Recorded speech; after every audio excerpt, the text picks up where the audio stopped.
NASL Roundtable, but we're here with the guest, as always, with Mitchell Torres, the president of the newest supporters group for Miami FC. How are you today, Mitchell? Doing very well, thank you. Thank you for having me on. So let's get things rolling. We're going to talk to Jason about the 2-0 victory over the Atlanta Silverbacks. So can you talk about the victory for the Redhawks? Sure. After going winless for 6 games, it was fantastic to finally get a chance to taste of victory again. It was much overdue. But that match against Atlanta, the crowd wasn't that great. It was kind of sparse. There was some threats of weather. It was a Friday night, our very first Friday night match actually. But we are playing a rival. We had a fun little theme that match where it was called Pups on the Pitch, so people were allowed to bring their dogs to the match. One other little side note about the game is that for the entire game, this is the first time that both supporter groups of Triangle Soccer Fanatics and Oak City all sat together, and it's the first time that we actually did that. So it was fun having all the supporters together. But as the game went on, Redhawks seemed to control most of the actual attack. Akira Fitzgerald, who has been averaging having to have 4 saves a game and allowing 3 goals a game over the past 4 matches, we've allowed 3 goals. Atlanta only got 3 shots off total, and Akira saved them all. So we actually had, not only did we not allow 3 goals for the first time in 4 matches, but we actually had a shutout, and we actually won 2-0. So it was definitely a fun, special night. That the goals were actually scored by Naz Al-Badawi, who actually makes 3 goals in a row in terms of who's actually scoring goals for the Relics. He had scored 2 against your Cosmos. Oh no! And then he started off by scoring one against against Atlanta. So he's definitely been playing pretty hot for us. As far as second goal goes, it went to one of our defenders, Connor Tobin. A little bit of a fluky goal, but I mean, he was bounced around a little bit. But I mean, a defender, Connor Tobin, our captain, it was nice seeing him get a goal. I think it's his first goal of the fall, maybe second for the 2015 season. A couple other notes to make about that game is we've really been in a hot mess with who's actually going to be playing our back line due to we had Footy Danzo playing for Gambia as a qualifier for the Africa's Cup. So he was out. We had Daniel Scott out on a red card suspension because of your New York Cosmos again. You guys were playing dirty. You guys were playing dirty. So just trying to look at who's going to play our back line for us. It was a little bit of a question mark. So stepping up, we actually had a call-up from a guy who's been on our reserves. He's actually been on loan for a while, and then has been riding the bench for a good while. In his first appearance for the season, Austin King. Now, Austin had played with us in years past, but first appearance of this season. And he actually was the one who had the assist to Connor Tobin when Connor scored the second goal of the game. And in my opinion, I think Austin King was more or less the player of the match because he really stopped anything that was coming Akira's way in goal. He was getting in front of it, so Akira didn't have to work nearly as hard as what he normally had to do. Though Connor Tobin was given man of the match, even Connor Tobin said himself that Austin King deserved to be man of the match that game. So really cool to see. So yeah, finally got a win after so many tries. So it boosted us up the table a little bit. So it was good. You said that both of the supporter groups sat in the same section for the first time. So can you talk about how that went for the both groups? Yeah, I think it was a pleasant surprise overall that both groups were very willing to learn each other's songs and chants. We had some good open discussion throughout the game of maybe even trying some new songs. What I think, though, caused the greatest confusion is when Naz Al-Badawi scored the first goal of the game. He ran over to the Triangle Soccer Fanatics section. That was totally empty because all the Triangle Soccer Fanatics were sitting in the Oak City section. So he went to go celebrate with the fans, and there was nobody sitting there. So I guess that was really the only negative that came out because it was definitely a last-second decision for Triangle Soccer Fanatics to come over to the Oak City's side. But yeah, poor Nas. He scored 3 goals in a row now for the Railhawks, and he didn't even have anybody to celebrate with.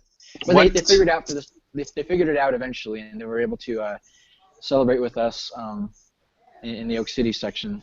When they had chances. Jason, what spurred the decision to do that? You say it was a last-minute decision, Sparse and crowd. what has prevented them from doing so before? Is there a story there?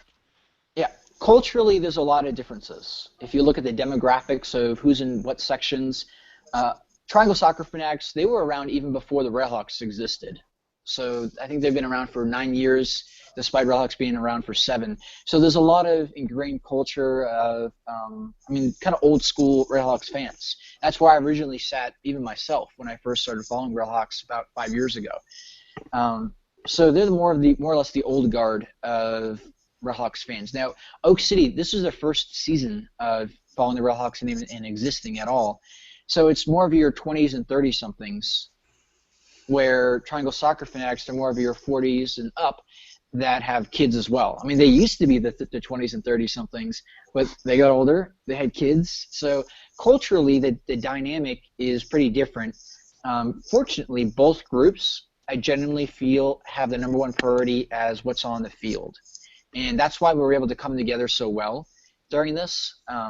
So though we still want to have our separate identities, Triangle Soccer Fanatics and Oak City, we decided to, because of a very sparse crowd, and our number one goal is to give a good experience for the players busting their butts on the field, we felt it was the right decision to have everyone come together.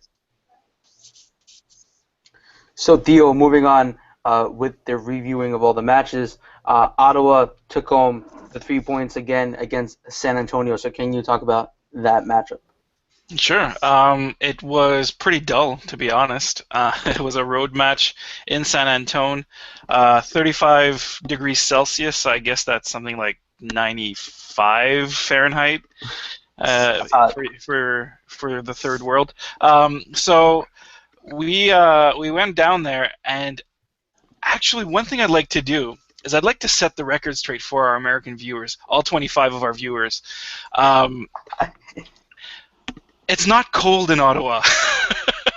It's not. Summers are really, really hot, and in fact, it was 35 degrees Celsius in San Antonio. It was 30 degrees at the same exact time in Ottawa, which isn't a big difference. And the announcers for the San Antone broadcast kept saying stuff like, "Oh, he's gone down after 12 minutes. I guess the Fury player has a cramp. He's not used to this kind of heat." And we were sitting there scratching our heads like, "Man, you guys do not know." Not you guys, but the guys who were talking. It's hot here. It gets cold in the winter, sure, but man. So anyways, we go down there, or the Fury go down there. I didn't go down there. The Fury go down there, and they got the 3 points, and it was, like I said, kind of dull. It was a stalemate for most of the match. There was an late first half red card for San Antonio for a second yellow, which it was kind of crazy. The San Antonio coach after the game, Alan Marcina, said that his player had lost his head. So that's not good when you're in your first half and your player loses his head and gets 2 yellow cards in succession. The fireworks really were after the match. Alan Marcina, again the coach of San Antonio, rushed onto the field after the final whistle, and he was pointing his fingers, yelling at Ottawa players. He felt that there was some time wasting going on, which there might have been, but I've not seen a coach lose his head like that over time wasting. One of our best players, the keeper, Romuald Paiser, he's an artist. He's an artist at time wasting, and we're getting a big kick out of that. The other teams may not be, but he does this awesome thing where the ball will go out of play for a goal kick, and he'll sort of look around even if the ball is right next to him, and so he'll yell at the ball boy to give him the ball, and the young ball boy or girl is like, "Ah!" So gives the ball, and now there's 2 balls on the pitch, so everyone's looking around, or Paiser's looking around, and oh my goodness, he's quite good. Look for it. It's It's awesome. Striker supporters, watch out for that one. Yeah, and coming to a New York Cosmos game near you. Please, no, don't do it here. In 2 weeks. No. So, anyways, 3 weeks. It was good. The 3 points is all that mattered. Ottawa is now second place in the combined table, 4 points behind the Cosmos, who lost on Saturday, but you'll have a wrap-up on that. And, if you have any questions, I'd be happy to answer them. But in terms of highlights, there was one shot on goal for the Fury, and we scored on the shot on goal, and the game ended 1-0. That's the story of the match. So the Cosmos lost. I don't want to break that down, talk about it. No. Come on, John. What happened? Just lost everything. I don't know. Like the Cosmos, they always seem to lose it once in a while, and we lost it against Jacksonville. We lost it at Tampa Bay, but it seems that we always lose it against Florida clubs in Florida. So it might be something there. Hopefully it doesn't happen with Miami FC next year. So moving on to a Wednesday night soccer matchup, Jason, Carolina Redhawks get a point against San Antonio. It was a point that felt like a loss, to be honest. So, in case anyone didn't catch this Wednesday night matchup, do you guys recall in the U.S. Open Cup when Clint Dempsey got suspended for tearing up a referee's card booklet? Hard to forget. We had that ref last night. Okay. So I wanted to say that because in last night's game, he distributed 29 fouls, which, I mean, Redhawks in San Antonio. Of those 29 fouls, 12 of them were yellow cards, 2 of them were reds, and he allocated 3 penalty kicks. My favorite yellow card that he gave on the night was around the 90th minute when the referee sprinted the width of the pitch just to give Nacho Novo, our forward, a yellow card. Now, that probably doesn't sound too weird, except Nacho Novo was on the bench in the 90th minute. So he was really literally looking for just ways to. He was like in the club, just making it rain cards, everywhere he was looking. So almost 50% of the fouls that he even called was a card, and it was just the most bizarre game to actually follow. So the flow of the game went like this, where fairly early on, I'm going to say it was the 19th minute. San Antonio got a straight red. And Nacho Novo is able to convert on a penalty kick, and we go up 1-0, and we're actually up a man. So, I mean, as a Redhawks fan, we're up 1-0, we're up a man. I'm like, we got this. A few minutes later, T. Cipollone puts in another goal. We're up 2-0. We're up 2-0 and up a man. We got this.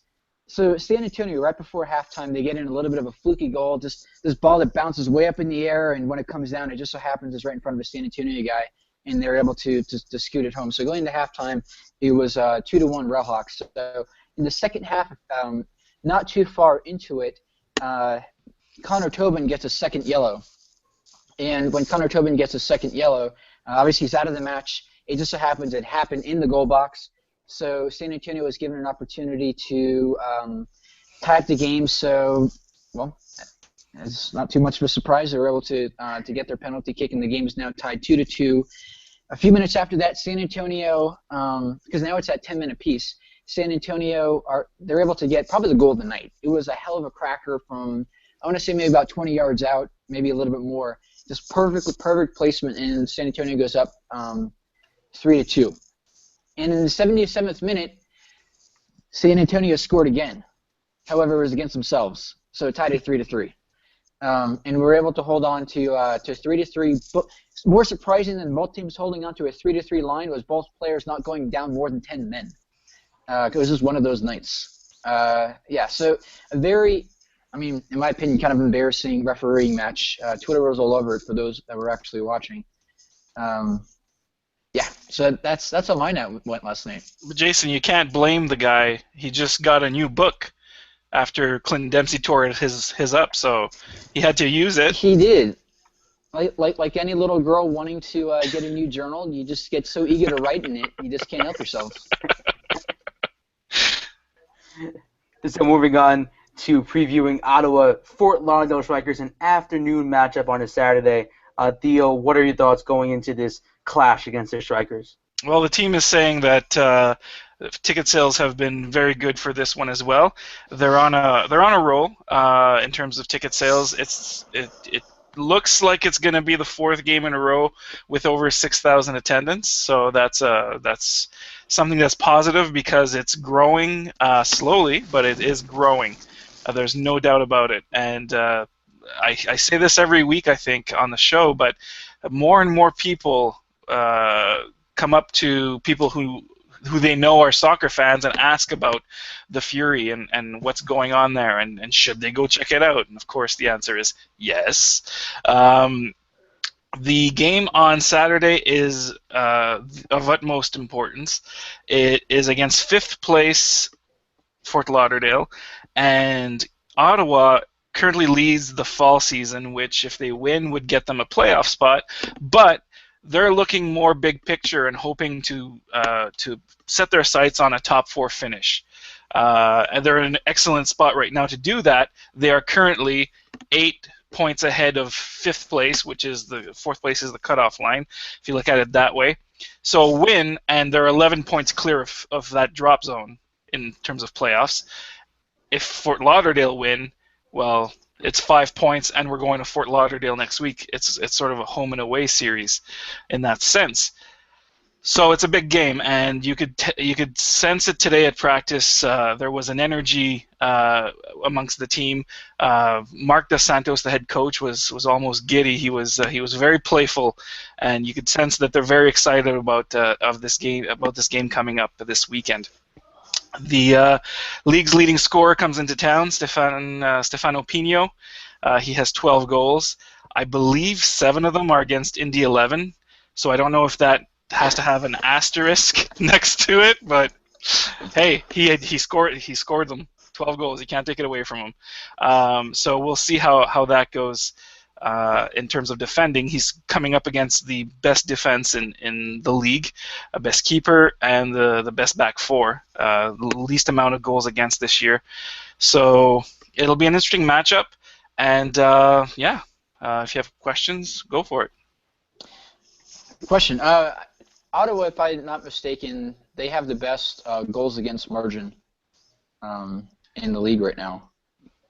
The goals against, I think they're less than a goal per game. They're at 18 goals against in 21 games.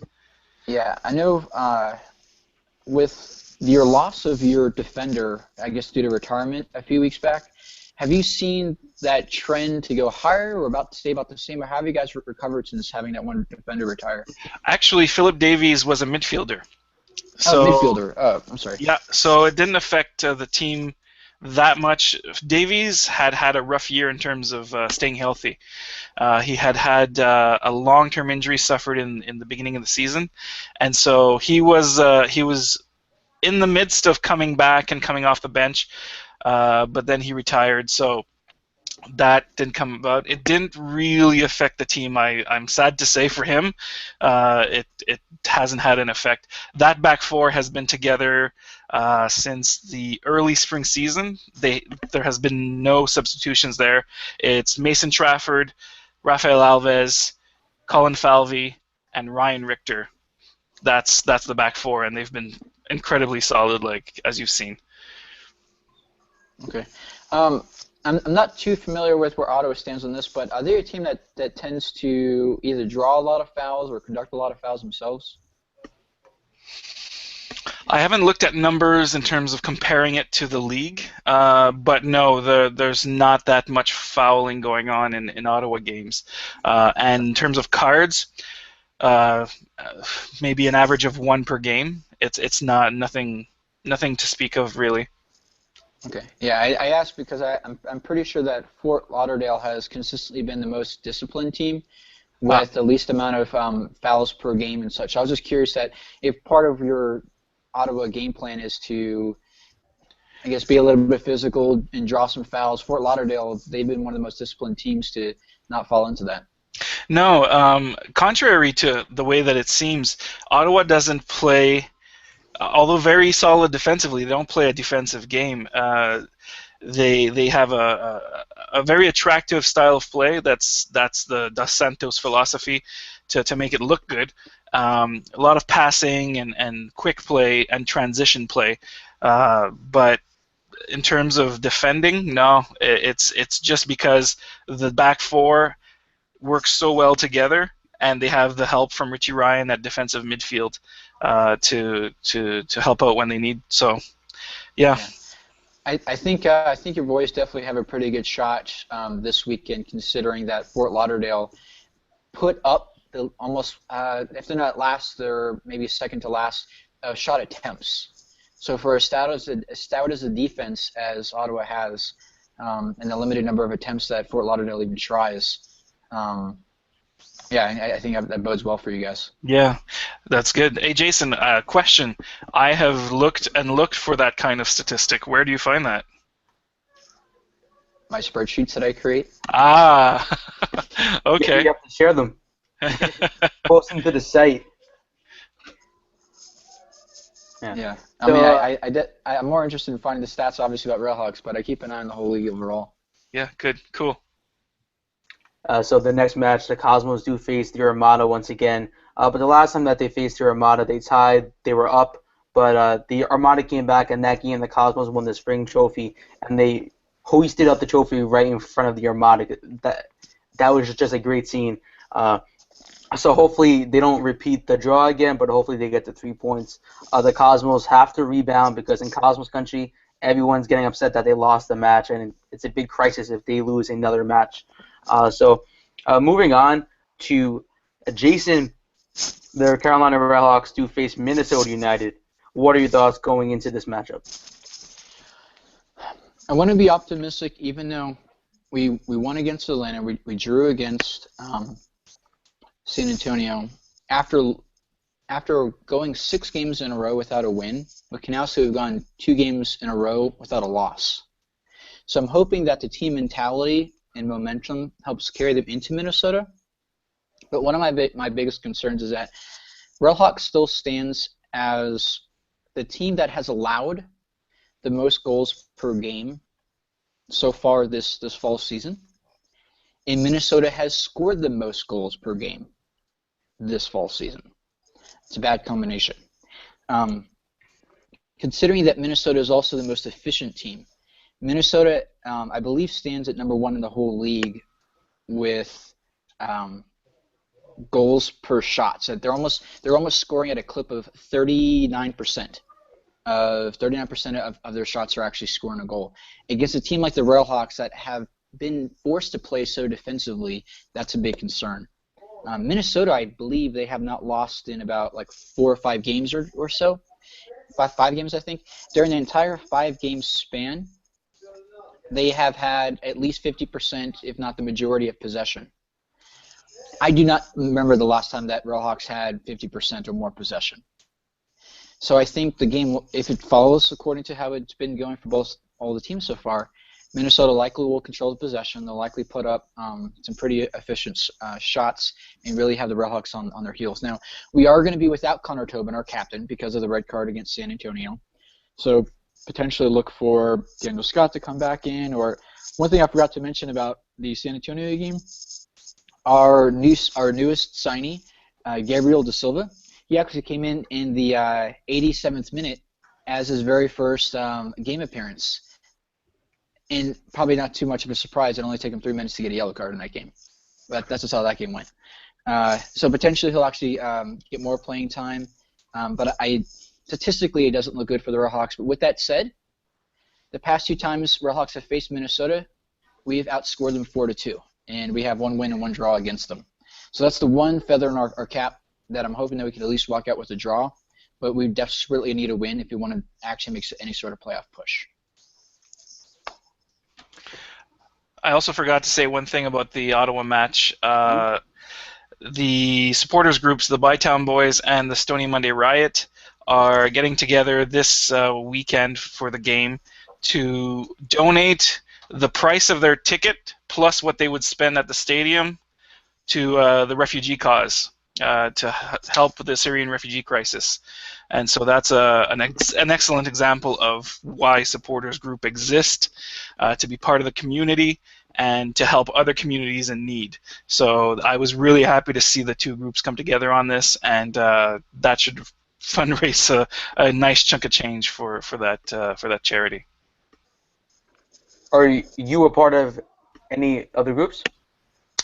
I associate more closely with Stony Monday Riot. I run a FIFA tournament, FIFA video game tournament in late winter, and I raise funds for Stony Monday Riot for their banners and flags and stuff. And I have been to many of their meetings, so yeah, I do associate with them more closely. But yeah, it's great that the two groups are doing that.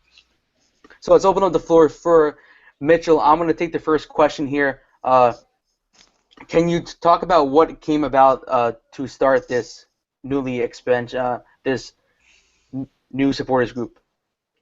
Certainly. So here in Miami, we've been aching for football to return for quite a while.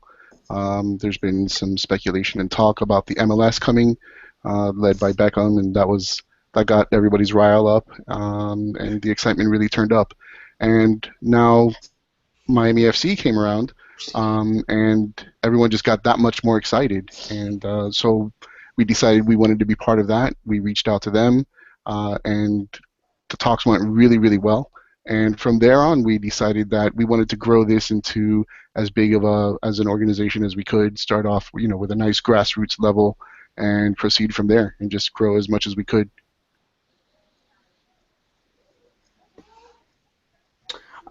So let's move on to your thoughts with the Southern Legion, and can you talk about their main goal is MLS Miami? So can you talk about are they ever gonna worry about Miami FC if they don't get MLS Miami? So that's a really good question, and one that I really don't know if I have a definitive answer for. The Southern Legion is 100% for MLS Miami, with working, hand in hand with Miami Beckham United to bring that to fruition. If that doesn't happen, again, we're looking at least 2 years, 2.5 years before that really begins. But if that should not happen, I would suppose that they would, support Miami FC. It's in our backyard. It's really what they've wanted as far as something in Miami, a football team in Miami to cheer on, to root, to support, to back, to give their 100%. And so I know that they've dedicated themselves to the MLS side. If that doesn't happen, my guess is that, yeah, they would.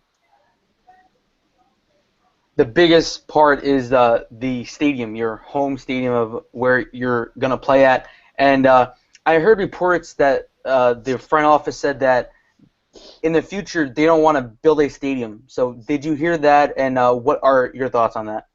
So currently they're discussing 3 different sites from what I've heard. Again, this isn't 100%, but from the information that I've been able to gather, they said they wanted a class, world-class type stadium. And so if we go by that, then there's 3 really that come to the top of our head. And so Sun Life Stadium, which is where the Dolphins play, the Hurricanes currently play. Then there's Marlin Stadium, which is the baseball stadium. And then there's FIU. And so FIU is a local collegiate stadium down here. And so my guess is out of those 3, FIU will be the selection. It's tough, as we've seen with some MLS sides, to watch a soccer match in a baseball stadium. The sight lines aren't really that great, and it doesn't really, lend itself well. As far as it going to be Miami, the front office has said that they're looking to be a backyard type, team, to be local, and so that kind of rules out Sun Life, as that's really close to the Dade Broward line, which are the 2, dividing counties down here. And so that's more on the very northern end of Dade County, Miami. So FIU is a little further out west, but definitely central. and so that's my guess as to where they'll end up playing. Question, if I can pose one. So with this new supporter group that you guys are starting up, about how many members do you guys have so far? So we have a lot of interest. The Facebook page kind of grew pretty quickly over the 2 days that we've had it up. We're close to 100 followers on that, and looking to grow that, organically, as well as the membership group. We're currently at about 22 that want to be part of, heavily being involved and interactive with setting up events, being part of, the multimedia, the publication, getting the word out, and just really helping us build up Dade Brigade as a world-class supporter group. Okay. And just for clarification, you guys know we already have an orange and blue team in the league, right? Just throwing that out there. Just throwing it out there. Right now. We'll go the blue and orange route. And okay, fair enough. We'll have to play for a blue and orange cup whenever we play each other. There we go. Yeah, the loser has to wear white for the rest of the season. The neutral color. So far, getting a chance to build up this team, have they made any announcements of any signings, or where are they looking to get some players? So no signings as of yet. We do know that they are scouting heavily locally, as well as the traditional hotspots: South America, Central America, Europe. There have been some rumblings and some rumors. Nothing clarified as of yet. Nothing 100%. Robinho being one of them. Puyol being another, and some other names that I'm not so sure I'm allowed to say as of yet, but I'm sure that that type of information will soon come out. But I do know, with speaking with the front office, they made it clear that they said, we are here to be a winning side, and we have the budget to do so. We are willing to do it, and they said that they want to be the 70s, 80s Cosmos of Miami today. Oh, no. Yeah. What I'm hearing from the Ottawa front office is that Miami FC will have a budget on par with New York Cosmos. Yeah, they've told us that their budget is a strong one. Is that where the swirling circle in the logo comes from? Yeah, so it's a money hole. That's right. That's the swirl of cash coming into the budget. No, that's more along the line of our lovely weather patterns that we get down here. Sure. So I know Miami in general has this bad rap of drawing fans in most all sports, especially if the teams aren't doing well. Do you see the team or even your own supporter group trying any particular marketing strategies to not that have be a problem, since so much of this overlaps with the better weather seasons? Right, and that's a great point. I mean, obviously we hear a lot of it, especially I myself am born and raised in Miami, so I've heard it pretty much my entire life. So, yeah, definitely. Listen, there is something to that. Miami is a place, we live in a place where most people come to vacation. And so there is a lot to do here. And if you're going to spend your hard-earned money, you're going to want to be entertained. And so that type of entertainment value has to be something that if you're going to go out there and spend on, there better be a good quality, on the pitch. There better be a good entertainment value to it. Frustration is only going to cause people to go spend their time doing something else. As far as our supporters group goes, I think the soccer mentality is different in that we're okay with a good effort and a good showing rather than having to win all the time. Sure, we want points. Sure, we want to win all the time. But when you see advancement and you see your team progressively getting better and better and better, I think soccer culture is a little more patient than anything else. It might also be, one of the withholding factors as to why it's not one of the more popular sports in North America just yet. But we are steadily climbing. It really warms the heart when I can turn on ESPN and see 5 of the top 10 plays being a soccer match or a soccer goal or something really spectacular. So it's definitely catching on as popularity goes. And I think that especially down here in Miami, our demographic has changed so drastically in the last 10 years, 5 years even, with the influx from Latin and Central America, that we are in a place where we're lucky enough to you can support your team from home, and now you're going to have your home team as well. And I think that's really going to be important. As far as getting the team's name and popularity up through media and things like that, I know that a grassroots level campaign is really what is being focused on. The thought process being, if we can get the younger generations to start following, they'll convince the parents to go. I have 3 girls, and I can't tell you how many times I've been dragged to Disney on Ice because they're like, Daddy, Daddy, Daddy, I want to go, and I end up going. So hopefully we can get kids to say, hey, I want my birthday party at the Miami FC game, or I want to go watch this team because here's a winning squad in my own backyard. Let's go watch it, let's go watch it, let's go watch it. And eventually people will start to flock towards, and and we'll have really big crowds, and it'll be something that we can enjoy for a very long time. I'm interested in knowing the origin story for the Dade Brigade. Like, where did this come from? Was it you and a couple of friends, or how did it come about? Was it a chicken and the egg? Like, what came first, Miami FC or the Dade Brigade?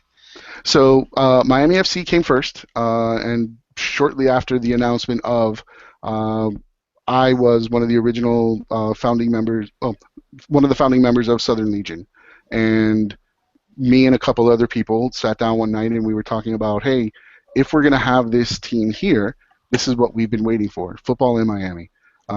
Let's support it. And if we're going to do so, then let's make sure that we, that we're not here just for the 2 years, 3 years until MLS starts. And so what we decided to do was we split off from Southern Legion, and we started shooting around names as to what this new squad would be called. And so we had a bunch of names, and we whittled it down little by little by little, and Dade Brigade ended up winning. Good choice. It's Thank catchy. you. Well, with that said, then, what were some of the other options that you guys were having in your I think short the list? final 5 was Dade Brigade being the winner, District 305, Category 6, Miami Militia, and I believe the last one was 305 Brigade, if I'm not mistaken. Are you catching flack from Southern Legion? Oh, no, not at all. There's full support from them. Again, like I said, they're solely, about MLS Miami, but completely behind us. I am still very, very, very friendly with, everybody involved there. And I'll help out with them, if and when they need it. If they call on me, I'm there to assist. I mean, it's a brotherhood down here. So I'm sure, for the time being, when we go out there, they might even show up, en masse as well to cheer on as well as Southern Legion. But again, just to clarify, Southern Legion is certainly for, and definitely for MLS Miami, and the Dade Brigade is for Miami FC. Good to hear. So Yeah. I have 3 topical logistical questions I'd like to ask. Sure. One, does Greater Miami have at least 2 million in population? Yes. Do you have plans of having at least a 15,000 person stadium? Well, I believe that FIU is close to that, if not a little bit more. Okay. And lastly, do you guys get One World Sports in your local media market? We don't. Rest my case. Rest my case. We'll have to campaign for it down here, I guess. What were As will the rest of the league outside of New York. One World Sports is the best. Yeah. It's a great community television station. So, Mitchell, what were your thoughts when you heard about the head coach signing of Alessandro Nesta? Wow. I mean, so when we first spoke with the front office, the head coach decision was made, but was not being made public. And so we were trying our best to really just try to wrangle out that information because they kind of gave it, hey, with a smile and a wink, we've got a coach, but we can't really say it. And then they released this picture of the coach with his head covered, by the lamp. And so we tried to figure it out by the arm hair, and we really couldn't determine who it was. And then they mentioned who it was, and so wow, here you have, 2 of the greatest defensive players, Italian players to play, and one of them, who's going to be owning, and one of them leading the team as the head coach. And so, could you ask for more? He's got the experience here in the United States. He understands what's required here, and he's just a world-class player in his own. And I'm positive that is going to translate to one stout defensive team. They asked him the other day what his playing style, what he prefers. He's Italian, so it's flopping. Just kidding. Right. Just kidding. Just kidding. Oh, whoa now, Italian, I whoa. can see So he said that he definitely wants an attacking style, but that defense will definitely be disciplined and well formed. Well, as a very close observer of the Montreal Impact, I can tell you you're getting a heck of a leader. Yes. And so Yeah. if he's anywhere near the coach that he was a player, and I know that when he was with the Impact, he was taking his European coaching badges courses, and so I think you've got a winner there. Yeah, I know he comes in fully committed. I had the opportunity to speak with the front office and the owner, and they really, well, one of the owners, Ricardo Silva, and they were really excited about who they were able to bring in, and I think it's just going to lead to exciting times. I have a tweet here from Kartik. He says that I'm hopeful Flight 19 and the Dade Brigade can work out a separate rivalry cup for Fort Lauderdale versus Miami. What are your thoughts on that one? So obviously, our immediate rivalry is going to be 30 minutes up the road from us, and so as far as the cup, we'll definitely be in touch with Flight 19 and see what we can come up with. I know a lot of the guys there already, and so it's been a brewing rivalry even without our two squads ready to go. So, Mitchell, can you tell all the viewers out there how they can follow you guys on Twitter and Facebook and be a part of this group? Sure. I invite everyone and anyone out there who's listening, watching, follow us on Twitter. Our Twitter handle is @Dade Brigade. We kind of made it easy, so everything follows the same handle. Instagram is Dade Brigade. Our website is dadebrigade.com, and on Facebook, our group page is Dade Brigade. So we kept it simple enough. So thank you for coming on. Hopefully we can talk to you really soon when we have a lot more signings to talk about and maybe a stadium deal potentially. Yeah, that would be fantastic. I know we're 203 days away from kickoff, and I'm sure we're going to be announcing a lot of stuff in the upcoming week, so stay tuned. Thank you everyone for tuning in. You can catch us next week. Thank See you you, guys. everyone. It was great speaking with you.